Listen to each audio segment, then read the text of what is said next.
A mother wrote me and told me that her teenage daughter, Melyssa, had gotten a little behind in the subject of math at school. So mom was requiring that she work on her online math course for at least 30 minutes per day.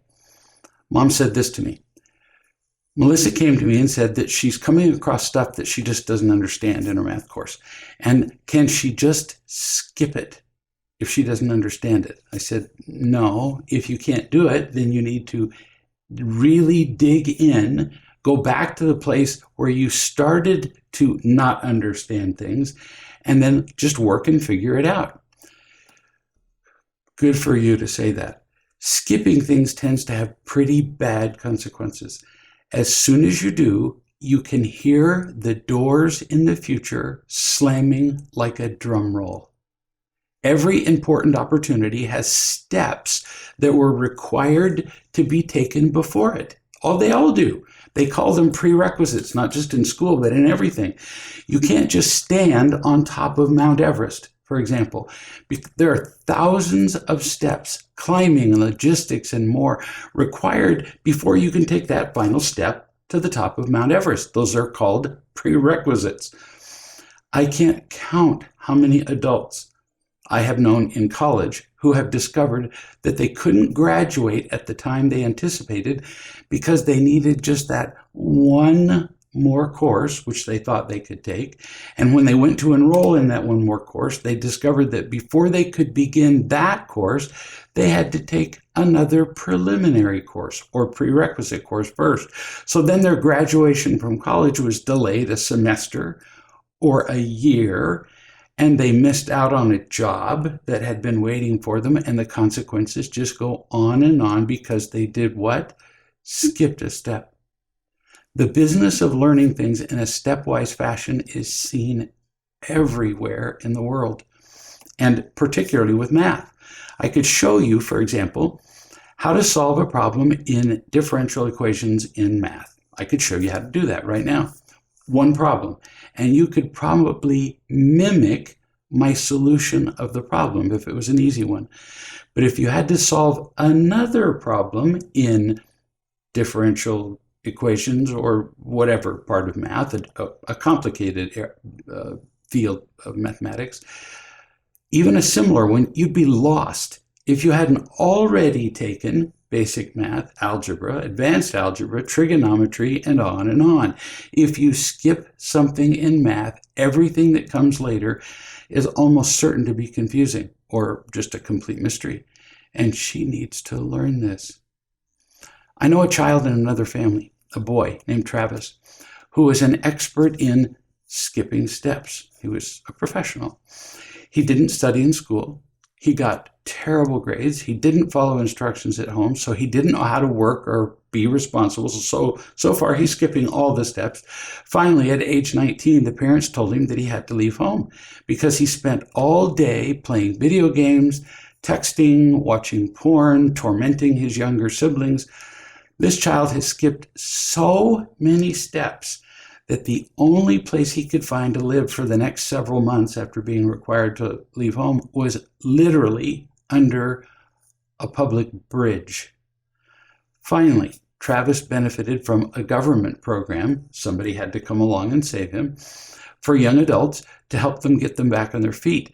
But he didn't do anything there either because he hadn't even learned the prerequisite step of learning how to work. So over the holidays, through this program, they helped him get a temporary job as an assistant driver for FedEx, which is a pretty darn good job for anybody, but especially for a kid who graduated from high school by the margin of, I wouldn't have thought it possible unless I'd seen the transcript, 1 point. So he did get a temporary job, and then he took the money that he got, and because he was unprepared, spent all of it on jewelry, video games, so that every opportunity came along. When every opportunity did come along, where he could have, for example, enrolled in a technical school or a college or at a reduced tuition, all of these opportunities were closed to him because he had no money at all, because he'd spent it on toys. he had skipped the step of saving anything and learning to work and learning to be responsible. Step after step he skipped. Well, the temporary job eventually finished, and unbelievably, actually, considering his work ethic, they offered him a full-time job at FedEx. For him, this is like winning the lottery. He skipped all the steps, and yet he had an opportunity to get a fairly well-paying full-time job. But the door shut on him. Like I said, you can just hear the doors shutting like a drum roll. Why? Because during all the years that he was at home, during ages 16, 17, 18, 19, he never even bothered to study for or apply for, hang on, a driver's license. Never had. When he was assisting with FedEx, he was just running on and off the truck. He was never driving the truck. He figured, why should I learn to drive? He could just manipulate everybody around him to drive him everywhere. So because he skipped that step, he couldn't get a full-time job at FedEx because it was located, well, partly he would have had to drive a truck, and partly it was because it was located in a place without public transportation. If he had gotten his license at 16, if he had saved his money and not skipped these steps, he could have a license. He could have purchased a used motor scooter for, it turns out, exactly the price of the fancy watch that he's wearing right now. And he could have accepted the job that would have served him well for years, perhaps a lifetime, with a successful and stable company like that. That's a big thing in an economy like we have now. But Travis skipped a bunch of steps, so he had to, in his words, well, I couldn't help it. There was nothing I could do, so I had to turn him down. It never occurred to him to get a bicycle and bike there. It never occurred to him to walk there. It never occurred to him to get a driver's license and get a scooter and go there. And so what's he doing now?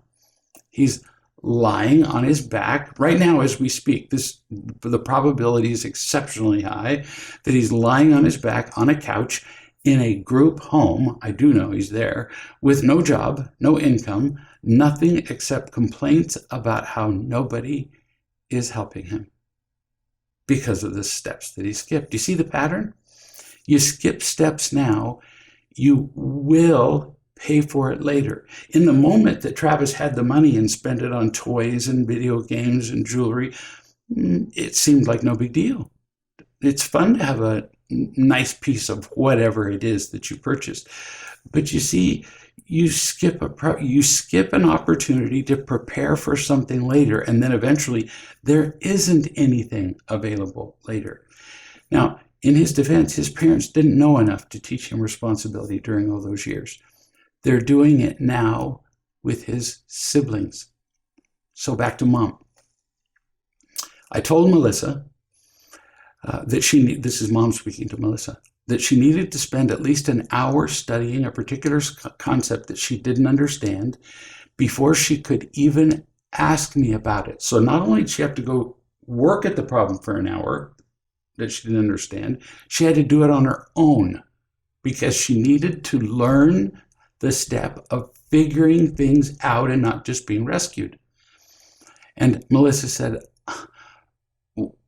well, but that can't be right. How can I go and figure it out for an hour when I only have to do math for 30 minutes?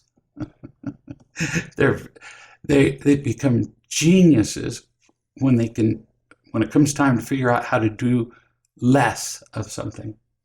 Mom said, yeah, you really do have to do an hour because figuring out things and finding solutions is that important.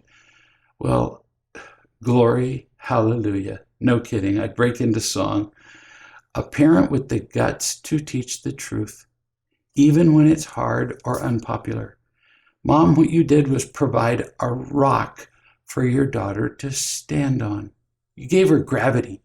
She wanted you to just save her, pull her into the boat, but instead you gave her some footing where she could figure out a solution. Nobody ever did that for Travis. But here you are teaching Melyssa principles that will save her life, really save her life. Mom said, Later, after she'd done what I said a couple of times, Melyssa came to me and she said this: I really like doing it this way.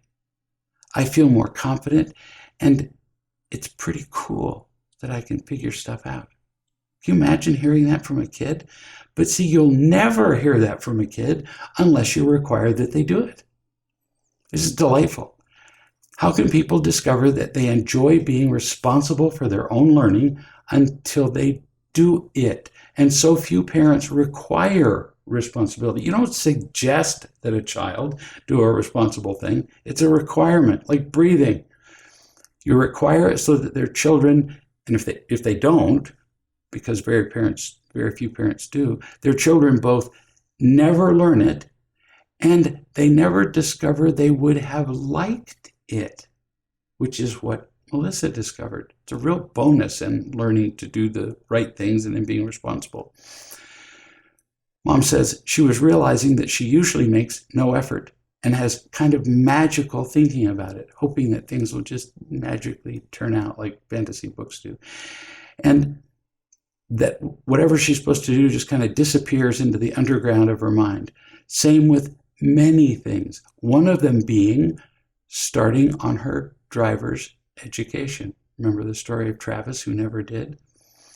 So Melyssa said to me, Mom says, that she said, I'm not clear what age I can start my driver's education. Now, consider what it means for a teenager with access to the internet and essentially every piece of information in the world, everything she'll ever need to know, at least in her head, to say that she's not sure when she can start her driver's education. What does that tell you? It's absolutely inexcusable. If it was a piece of information like, what time is the concert going to start tomorrow night? Heaven and earth would move. She'd find the time. But when can I begin a piece of work? They give you that look. You've all seen it. I don't know. It's inexcusable. It reflects a complete lack of sense of responsibility. And it's astonishingly lazy. And it reflects what Mom talked about. It's magical thinking, which means believing that magically good things will just happen. Information will arrive. Job offers will present themselves. Knowledge will be acquired. Pizzas will be delivered to your front door. And a happy and fruitful life will just kind of magically arrive in an Amazon package. So she, Melyssa, had talked to a few friends about it and not gotten a clear answer. So she decided just to leave it alone for a while. This is in the information age where she had access to the internet. She asked a few friends. Crazy irresponsible. And do you see how easy it is to justify it? Well, but I talked to a few friends, which almost sounds reasonable, or would have 500 years ago, except that those friends are just as irresponsible and uninformed as she is. 1,000 people, imagine, 1,000 people get together to solve a calculus problem, and they can't. So, obviously, calculus does not exist. I'm not exaggerating about the pervasiveness of magical thinking amongst us, especially those children who are raised by parents who are immersed in the same fantasies. Mom said, I said, what exactly is your question? She said, well, once you get your certificate from taking the online course for driver's education, how long is the certificate valid since she needs it for going to the Department of Motor Vehicles to take the test? Mom says, I asked her if she knew where the online course was. Where was it given? How do you do it? How do you take it? No, she didn't know. So what's the minimum age for taking the course? She didn't know. What's the minimum age for taking the test at the DMV? I don't know. Mom said, so I made it mandatory for her to, mandatory. That's actually okay to do as a parent. Actually, that's the responsible thing to do. Mandatory for her to figure out all that stuff and get going. And then she had to report back to me in 24 hours. Now, that is teaching responsibility. What needs to be done or known? I don't know. Well, okay, maybe you don't. Then you go find out, or you do the thing and you report back within a certain time. And I mean, you give the child the exact time in the hour, the minutes, and the seconds, or they'll go, oh, I didn't know you meant then. That is teaching. Just hoping is magical thinking. Mom said, my younger daughter had a great attitude in math today, younger than the one we've been talking about. When learning a new concept, she had done it wrong, so she needed to erase it and was listening to my explanation. After several times, the light bulb went on and she got excited. She said, I figured it out. Am I clever or what? That I'm really getting this? I mean, am I fast? Now, clearly she was fishing for compliments, but what she was doing was enjoying the sensation, the inherent fun, the inherent confidence that comes from being able to do things. It's an important principle. Love is unconditional. Accomplishment and confidence are not. You have to work for those, and they're indispensable to a happy life. Mom said, it doesn't matter if you get it fast or slow. What matters is that you're getting it. Remember last week when you cried because you were slow and felt dumb about something you were learning? It didn't matter. You kept at it and eventually you got it. And now you're learning this subject more quickly. So who cares how quick, as long as you learn. Never compare yourself to somebody else. Dumb, clever, doesn't matter. And she smiled and agreed. It was lovely. And Mom went on. And do you know why it's getting quicker for you now than it was before? Because you're not upset about the slow times than the times you don't get it. You don't waste all that time fussing and fuming and whining and demanding that people rescue you. You just keep going. And you know that you'll learn what you need to learn. This is brilliant teaching. To all of you parents who are listening, this is loving and teaching. It's a brilliant example to the rest of us about teaching immediately, as opposed to, for example, Travis and his demonstration of an attitude toward a sibling. Sorry. It's a beautiful example of teaching immediately. You used the wrong word. It was, I can't remember the name of the child now, Jordan, I believe, the child who teased his sibling, and Mom began to immediately stop him. So it's a great example of teaching immediately. It's an example of teaching self-reliance, the daughter who figured out a problem instead of just asking for help. It's an example of teaching responsibility, requiring a daughter to figure out a problem until she gets it and not skipping what's difficult. It's a great example of teaching self-worth. Mom taught her daughter that she could feel worthwhile and happy whether she was being slow or fast. Once you start comparing yourself to other people, it does not go well. This was a lot of teaching to Mom, a lot of teaching from Mom, and we can all benefit from it.